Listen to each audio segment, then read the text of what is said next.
નાગરવાડા વિસ્તારમાં રાત્રિના સમયે ટ્રિપલ અકસ્માતની ઘટના સામે આવી છે। એક રિક્ષા ચાલક જેણે રોંગ સાઈડ રિક્ષા હંકારી સામેથી આવી રહેલા બાઇક ચાલકને ટક્કર મારી અને જેના કારણે રિક્ષા બાઇક અને કાર વચ્ચે અકસ્માત સર્જાયો। આ ટ્રિપલ અકસ્માતમાં બાઇક સવાર પિતા પુત્રને નાની મોટી ઈજા પહોંચી છે।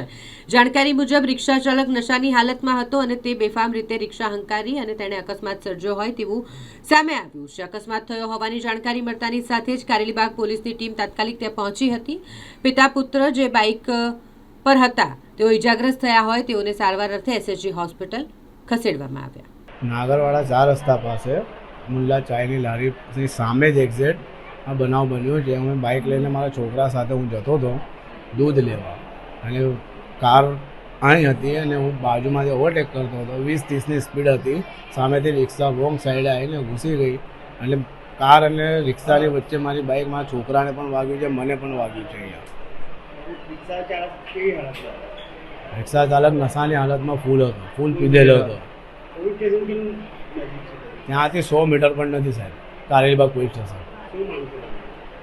મને આખી ગાડી રિન્યૂ કરી આપે અને છોકરાને તો કંઈ વાગ્યું નહીં, ખાલી હાથમાં વાગ્યું છે। એ તો અમે અહીંયા ડ્રેસિંગ કરાવી લીધું, ટાંકા આવ્યા છે।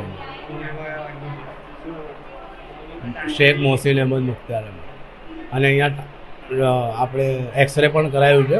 જોઈએ હવે એક્સરેમાં રિપોર્ટ શું આવે છે।